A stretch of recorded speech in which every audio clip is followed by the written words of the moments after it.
Another Inmendum video production. Probably. Anyway, anti-bullshit man of... Yeah, I once understood him. But no longer. He's doing something else with his brain. I don't know what it is, but I don't get much of it. So anyway, just by the name of the title of the video says enough, right? Dual consequentialism is the rejoinder. Alright. I don't know. Yeah, it just doesn't sing. And then we'll do maybe Antikondavad's evil. So anyway, this is just this ethics thing, whatever. A description of what it is to be human. In the simplest sense, we're just we have to learn how to be human, right? We have to learn how to think and feel in some sort of range of practicality, pragmatically, to some extent. But I think clearly the thinking thing is the really cool part, in the sense of having the admirable bits, doing this logic thing and being able to understand something and fix it, kind of like fixing a car or cooking dinner, a recipe, do it your own little way. I mean, all that little bit, that kind of stuff, the stuff where we can learn rules or principles or the function of something and be able to play the instrument correctly, kind of thing. That's a really cool thing about being human. Then there's this feeling thing that you've kind of got to get the feelings on the same side as the thoughts for the thoughts to really have any power. So in a way you have to be in love with your thoughts, with certain principles, like loving the idea of being good, being productive. Those ideas, those words have to mean something to you in some sort of I'm horny for that kind of way. I want to win.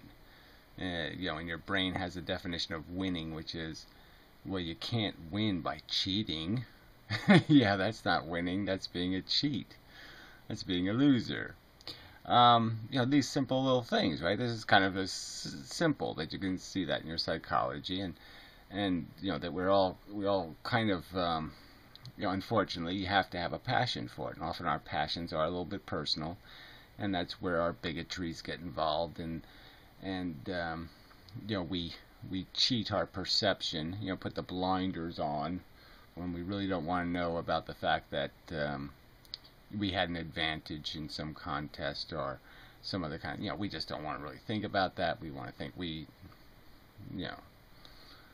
want to feel good about us. And so we do some rationalizing and some cheating, but clearly the brain's capable of identifying that and seeing it and going, you're cheating.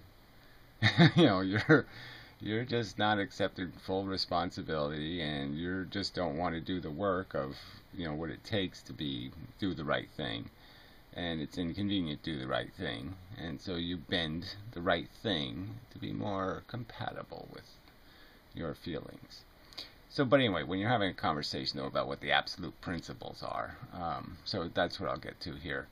So this dual consequentialism just has to do with this dilemma, in my opinion, reducing it down to something, is that you really can't equate, your comfort or pleasure, and turn into a currency of somebody else's pain or dissatisfaction or discomfort. And even in sort of silly extremes, it's just not, you just don't have a right to even impose a stub toe or any burden on anybody to gain what you really don't need, which is a gratification of an addiction, in the bottom line.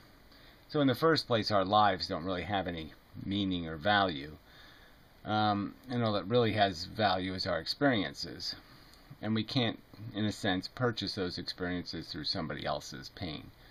And so another way of saying that, so to speak, or getting to that dilemma that causes this need for any kind of dualism, is recognizing that comfort or pleasure, good, positive, a positive feeling, truly in and of itself positive, isn't the same kind of currency as negatives. Now, we can personally have a judgment and say, climbing the mountain was worth it or something. We can do something, and somebody can fairly say, you be crazy. They could fairly understand that, well, whatever your crazy addiction was, it was really out of all proportion. I mean, the thrill of bungee jumping versus the preposterously stupid risk that you're going to do something damaging to your body just by the jolt alone. Even if you don't hit the rocks, just the G-force problem is enough of a catastrophe to your brain function. For what? A few seconds of wonderment? I mean, it's just silly. So anyone who has that excessive value distortion, dystopia, to think there's some sort of winning in some kind of equation like that. But again, that's their personal discretion. You say, who cares? If you want to torture yourself, all you can do is kind of sit on the sideline and say, geez, they're crazy and sick. I wish I could give them a pill. But there's, socially there's not much we can do about what we perceive to be each other's imbecilities. But in the bigger picture, I think it can be understood that, as soon as you're trespassing, as soon as you're grinding up the welfare of other feeling things to gain your gratification, well, then you've crossed a line that's important. So if it was all about you, and it was just you, and there was no collateral damage, then you could say, okay, go ahead and speed, you stupid fuck. I mean, I don't get it. I mean, oh yeah, this little thrill of this little speed thing, and then, the thrill of, sitting there with a, whatever, broken neck, living out your next 2 moments of life, wondering how big a fool you were or something. Or, understanding that, oh, gee, that wasn't worth it. Quite obviously. So anyway, but it does get to these whole subjects about what really has value, and I would say torture has value. Being dead, being alive, that kind of stuff doesn't have much value. It's how you live and how you die that matters. Quality, it's always about the quality. So I guess what I'm just saying is that it's really easy to do these value equations when you're measuring two things like, alright, if I have a broken leg, 10 people don't get broken legs. Now that's an obvious. Logically you say, okay, there's just no way not to understand that, okay, give me the broken leg, because the math is too obvious. And if there was such a thing as a real positive, like winning the lottery or some kind of thing, some kind of feeling, so you could give somebody the feeling of a heroin high, and it didn't cause any physical damage, and as soon as it was over, blah blah blah, no physical damage, no social damage, no negative consequence. And so yeah, you just say, well, yes, give that to as many people as necessary to dig them out of their malaise or their depression or something else. So you can really understand that it would always, there's no there's no real, you don't even have to do the math. It's so simple, the math, in a sense. The tricky part is in trades in the positive realm. Like I said, but see, the positive realm is just so non-existent in a sense, because all of our positives are made of fixing something that, a deficit that's in you, a deprivation, an addiction. And so it's hard to come up with a real positive where if I took it away from you, you wouldn't feel a real negative. Like, if I made this scenario, well, take away my lottery winnings, and you give them to 10 other people, and they're deliriously happy. That kind of just redistribution. Well, then you're still left with the person in kind of a miserable state, because now they're, they're in a deprivated state. So it's not a clearly it wasn't going from a good state to a more good state. It's clearly going from a good state to what is clearly a negative state, which complicates exchanges on the upside. It's hard to come up with good thought experiments for purely positive exchanges, trade-ups, where the trade-ups of replacing negatives, like I jump on the grenade and the 20 other guys don't get horribly injured, those kind of economics are just kind of obvious. And it's just a matter of having the courage to bite the integrity bullet and do the right thing. But that's all it is. I mean, the logic is pretty simple. So, so I don't, his video was just so all over the place that I don't, it's all this jargon, and I just have no interest in being pigeonholed into a whatever this ism category thingy, and not when it's so ill-defined. So whatever, I'll link to his video. It's just doesn't get any style points either. It just doesn't. It's not fun.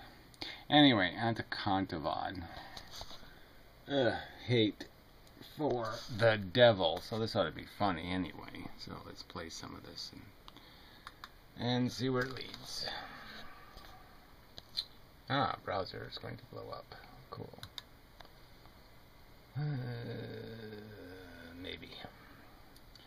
Maybe not. There's a place in Mecca where Mecca pilgrims must... I mean, you've got to have heard this on the news a million times. No one calls it Mecca. I mean, look, this Canadian thing goes only so far. I mean, come on. What, you want me to just call you an idiot? What, you really are telling me you hear people pronounce it Makkah? I mean, really. Mecca.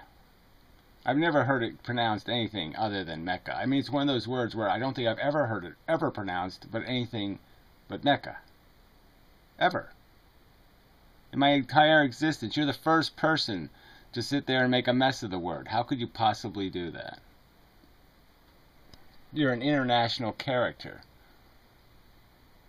I mean, come on. You're telling me that you could walk up to a Muslim and say Makkah, and they would appreciate you pronouncing it correctly? Muslim Hajis, I guess they're called, as part of their ritual of visiting Mecca for the Hajj. There. Now you said it. See, you said it right that time. So I guess it's just a... Alright, whatever. You were just being Canadian for a little while. Oxen throw them at a pillar that represent... there's several pillars, but represent several temptations, or some people would interpret it as the devil himself, that you're throwing rocks at the devil. That's one of the more interesting, from my perspective, religious rituals that are still pretty cool. Yeah, whatever. Yeah, you like all that kind of crap, right? Swear at a goat, kick a mule in the nuts. I don't have nuts. Work anyway. In the modern world. And it says a lot about the nature of, or at least our view of the nature of, I guess, good and evil. I don't think it says anything about anything reasonable. I mean, there's nothing that comes out of... As soon as you say the word Mecca, okay, you fucked anything good. There's no good to come out of any of that rubbish. The nature of our relationship to good and evil, and essentially our ideas on to what extent our aversions should go. Our aversion should go. Yeah, to the extent our logic can do logic. So, again, it's just about being smart and honest. So, I mean, it doesn't take much brains to figure out. I tell you, really, truly, I didn't have much brains as a kid, but I could certainly find out. Once I find out, all these little things have brains, and all these little things have feelings. Oh, feelings are quite precious. I've had them. They're a very precious thing, these feeling things. So, yes, you don't even think about going around tripping beetles or something. Nah, you don't harass feeling things for fun. You gotta have a good reason to be causing any sensitive creature on this planet torment for without a good reason. I mean, it's just fucking This is shit a 5-year-old can figure out, and you're talking like there's a dilemma? There's no dilemma here. You're just selfish cunts defending being selfish cunts, but you don't want to take any responsibility for the planet you're born into. This is the game here. You can't just make up your own game. This is the game. The game is horror. And it's imposed with little sticks you stick in people's pockets. And it's bullshit. In other words, is hate tenable? Or is hate...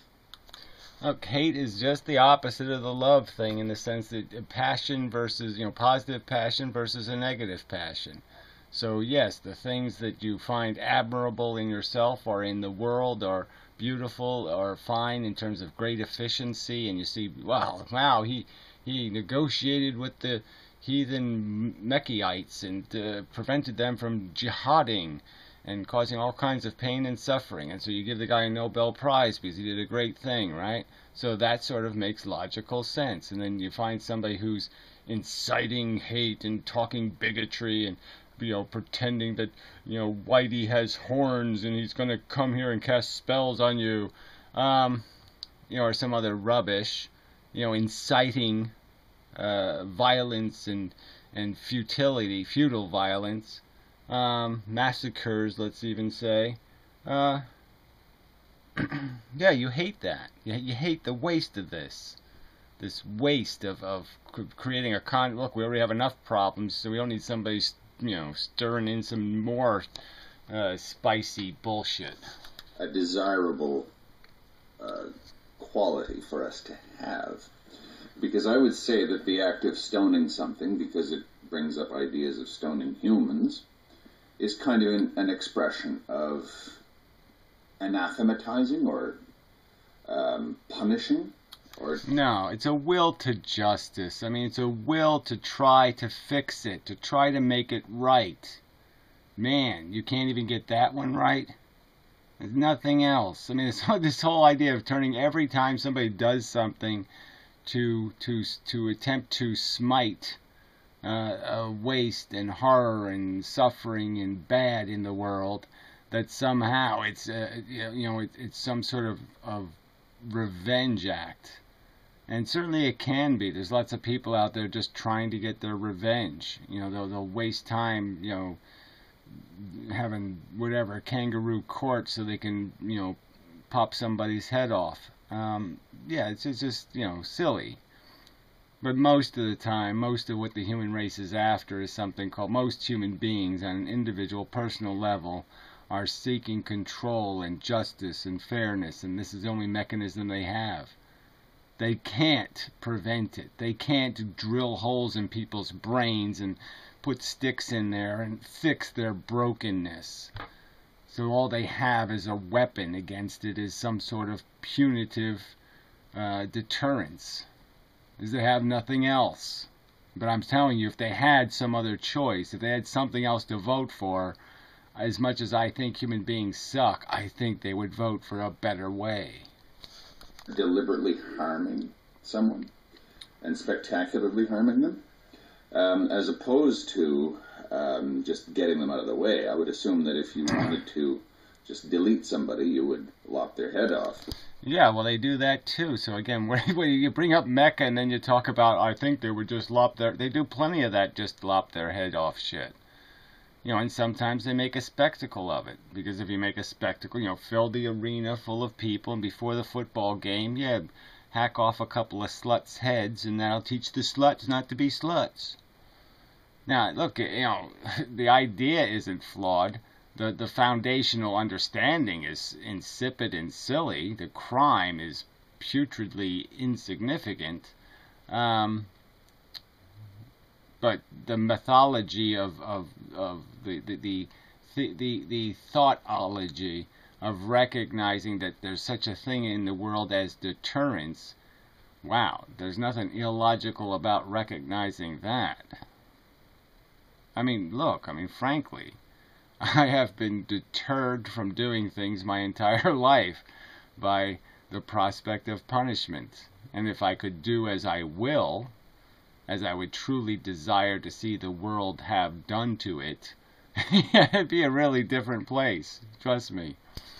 Which is another thing that apparently takes place frequently in Saudi Arabia. Right. So it undoes your whole point.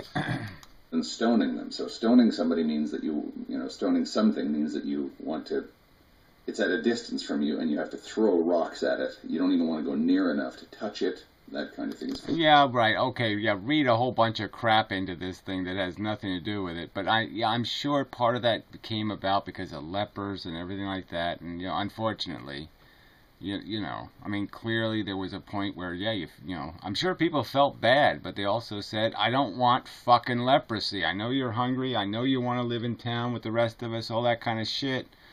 But you fucking got leprosy. I'm sorry. You try to come back into town, I'm going to throw a fucking rock at you, you motherfucker. Because I don't want to get fucking leprosy, you stupid kook. Now that isn't, I know it sounds horrible, but it's just being practical. I mean, it just is. You gotta stone the infected ones. With symbolism. That's why I think the ritual is often seen as stoning of the devil, even though it's not necessarily the case that that's technically what's happening. I have no doubt that the vast majority of Muslim Hajis actually see it this way. The devil's over there, and I'm now throwing rocks at the devil. Really doesn't make a difference, does it? I mean, I think they really know that what they're doing is sending a message, and they're saying it kind of loud and clear. This is what you're going to get if you violate these little codes that we got. An interesting view of things. Hate. Well, sure, it's always interesting to pervert things and twist them and, turn them into funny mirrors at the carnival. But that's all. You're just taking reality and warping it into some shape that has nothing to do with it. And then saying, well, isn't it interesting that? No. That's a cartoon. It's a silly entertainment, but it's not interesting to somebody who wants to really understand what's happening on Earth. This storytelling is not very useful. Requires an other. It's a subject-object relationship. Yeah, whatever. Duh. Brain on brain. Yeah, that's what it is. It's a competition. There's right and there's wrong ways to do things. And whether you call us instructional manuals or it doesn't. We're in a competition for who's got the right manual, who's doing it right, who's got the better sequence of ordered events, who plays the piano better. I mean, the argument is what is the more correct or the correct approach to managing the value at stake. I have hate, and I hate something else. One can hate oneself, of course. One can hate many different things.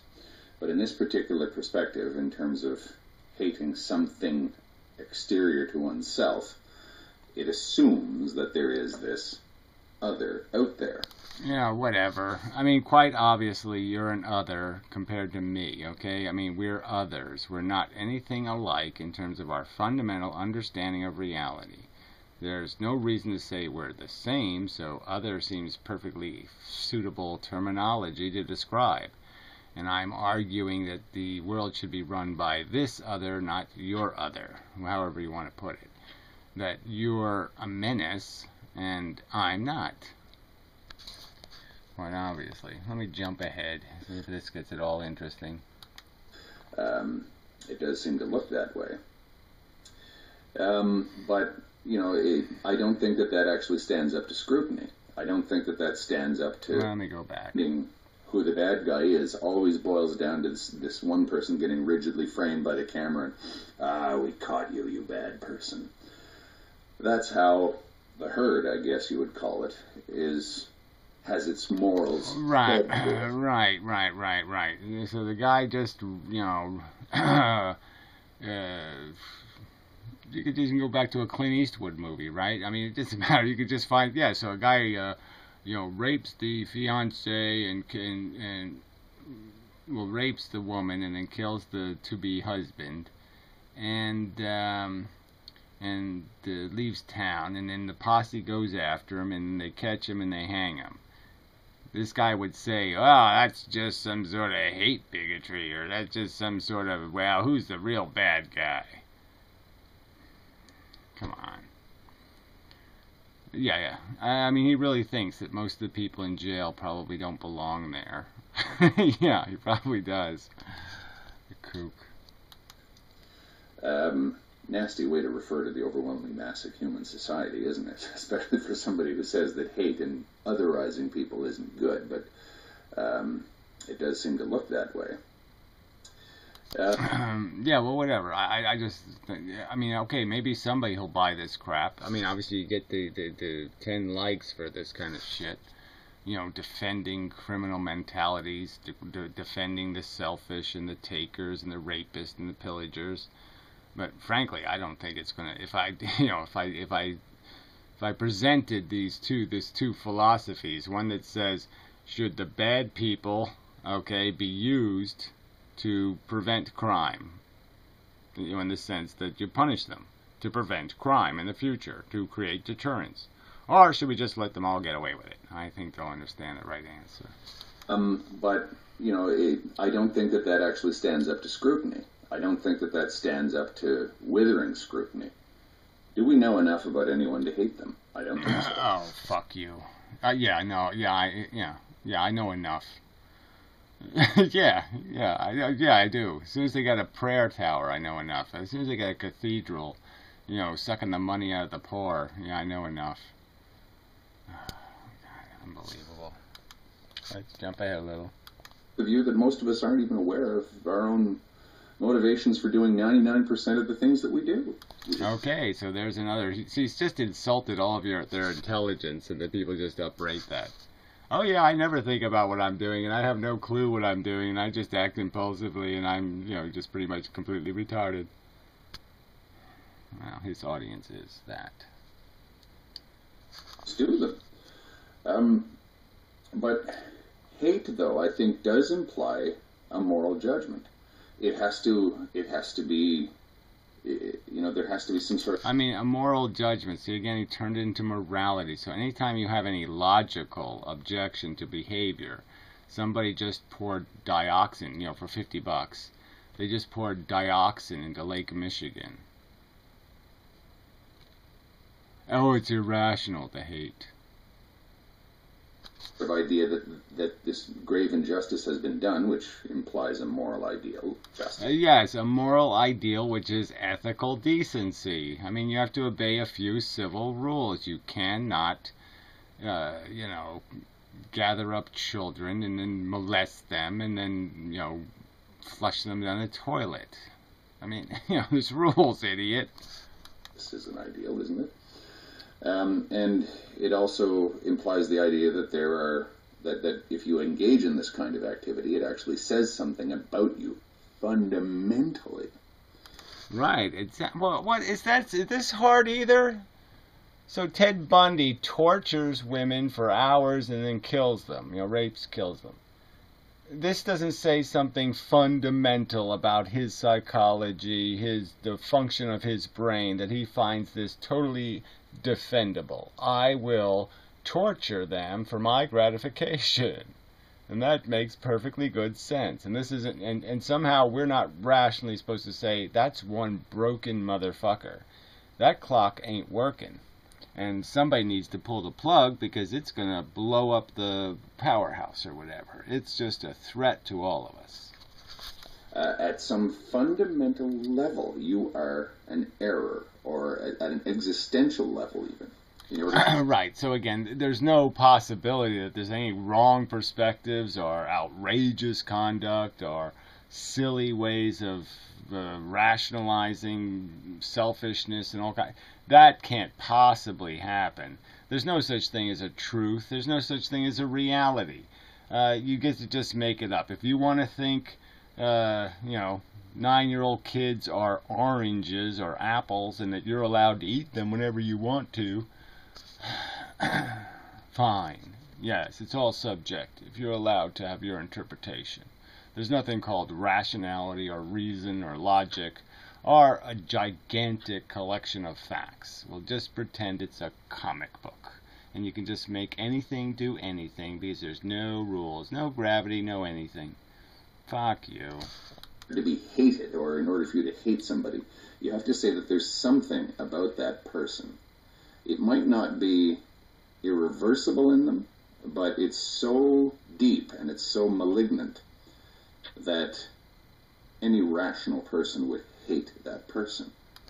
Well, that would be nice if it worked that way, but obviously people don't rationally hate. They often irrationally hate. They scapegoat. They do a lot of stupid things, but I'm just saying that clearly if you apply intelligence and reason and logic and have some sort of and have your values tested in some sort of rational conversation where you have to defend something like, what's in it for me? I didn't feel a thing. What's the big deal? So I torture something. What's the big deal? Yeah, have those brilliant philosophical axioms tested, and I think it'll be found to fail the test. It's laughable. Chimpanzees can laugh at it. It's that silly. Even a chimpanzee knows better. I mean, fuck. I mean, squirrels know better. Good people or evil people? I don't think that we do. If we do have the capacity to decide or to determine who merits hatred, Hitler did do the right thing. He just put the whatever. Yeah, Hitler did do the right thing. He just, let's hear the rest of this. Wrong people in there, didn't he? Oh, yeah, exactly. And what, you're going to make some argument that he didn't. There's no such thing as bad people. There's no such thing as completely destructive, wasteful human beings, in the sense that they cause real harm to real people. They degrade real value. They ruin resources. They cause forest fires, whatever you want to call it. Yeah. Real pain and suffering. And we should just pretend that doesn't happen. And that isn't a real problem. Or that somehow we're supposed to rationally respond to that with something other than, well, let's do what we can to prevent that shit from ever happening again. Let's deter that behavior. Yeah. So just lose all the value of that in this inane conversation about how it's hard to figure out what's right and wrong. Because you can't figure out what torture is, you fucking cunt. And that you don't have a right to impose it on something else for your gratification. You can't figure out those two simple things. Oh, of course you can figure them out. And you don't like the rule. You don't like that being the facts. Because that doesn't make it any fun for the selfish cunts. And to cuntivad. You're such an insult to the Indian philosophy you attempt to wear on your sleeve. Ugh. Ugh. Sorry. Enough said, I believe. So there, another Mendham video. So I can still do them. Yeah. Physics video next, though. Got a whole... Oh, just, technicalities are always just such a bitch. You know, writing technicalities. But anyway, till next time and such, and so forth and whatnot.